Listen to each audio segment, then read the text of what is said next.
For all you pico tank lovers, or those of us out there who just want a little slice of the reef on our desk at work or in our homes where we just don't have enough space for a nano tank, Eshopps has a very cool little option for you, and it glows orange.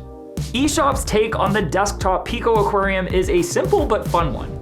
You get a roughly 4-gallon cuboid all-in-one aquarium with curved front corners, a black overflow panel complete with filter sock and return pump, and fluorescent orange accents that are highlighted by the included clip-on LED light. It won't take much to get this tank ready for a tiny reef, but there are a few things you'll need to know before you commit, so let's dive in. The DeskMate is a compact aquarium sitting at 11 inches wide, 12 inches deep, and 10 inches tall, and gives you a roughly 11 by 8.5 by 10 inch display for aquascaping.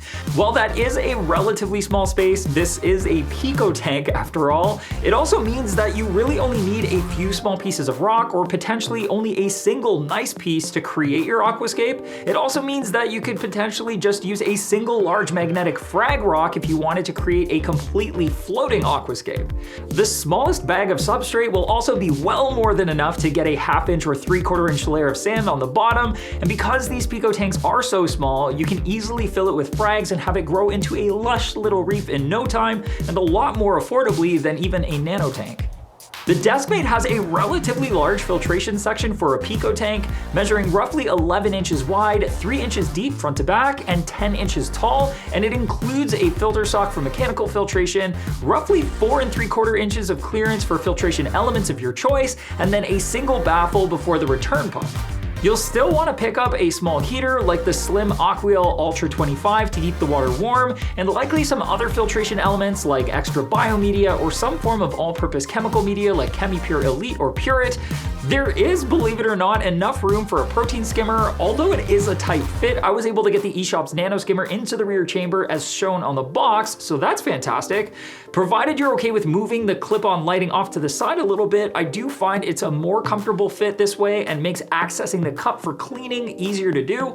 There's even some room left over below the skimmer pump for a media bag. I personally fill that spot with Aquaforest Life Biofill since it's already seeded with bacteria, which should help keep this tiny tank biologically stable. Given how small the return section is and that evaporation is inevitable, I'd also more than likely add on a small ATO like the JBJ Nano or the XP Aqua Duetto, since they both have small sensors that aren't going to take up much room. That said, you could just as easily use a gravity-fed ATO like this one. It's a bulkier option for sure, but for less than 20 bucks, it's a super affordable option for a pico tank. As you can see, the DeskMate does include a light. It's nothing fancy, and it is definitely on the whiter side with 20 cool white diodes and 4 blue diodes, but it does provide enough PAR for soft corals and even some LPS. Using a PAR meter, I was reading low 60s on the far corners on the bottom of the tank, mid 100s throughout the majority of the tank, and just under 200 PAR at the top of the tank, just under the surface of the water directly below the light fixture, which was a lot more than I was expecting. The light uses a simple on and off switch, but you can easily automate it with a digital timer. For those who would prefer a more reef-centric spectrum and a higher output so that you could also include some simple SPS corals, the Aquamax Prism CC2 would be an inexpensive and very effective option here, and also has its own controller with presets.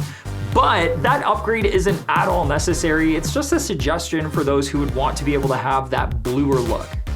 Now, there are definitely some considerations when you're looking at a pico reef. Like, for example, the fact that you're dealing with a much smaller volume of water and small mistakes will have a larger impact.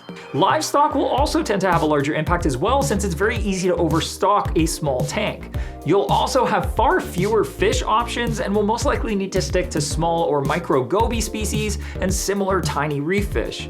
But there are also all kinds of small inverts that you can keep to add more inhabitants if you want a busier reef. On the flip side, having a pico reef means that small weekly water changes with a quality reef salt will more than likely be effective at replacing the majority of major and minor elements if you're keeping mostly soft corals. Even if you do need to dose, you'll be adding very little at a time, which keeps the upkeep costs really low. Plus, having a pico tank means you can have a little slice of reef right on your desk at work or at home, even if you just don't have the space or resources for a larger aquarium. Which is a big reason why pico tanks like this one from Eshopps are such an exciting option. Plus, small acrylic all-in-one tanks like this are usually quite affordable, and you can see if it fits your reef budget by clicking right here.